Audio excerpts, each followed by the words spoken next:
Magandang umaga po. Ako po si Robin Lubares. So, yun po. Laki po ako sa hirap. So, nandito po yung...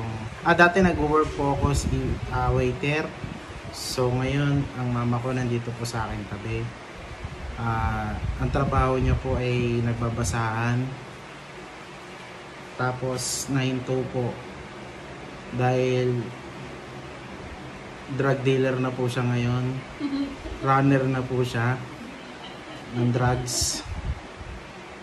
Papakilala ko po sa inyo mama ko. So pasensya nyo, hindi na po siya nakakapagsalita. Pero naririnig niya naman po eh. Ikaw daw ma, pakilala ka daw.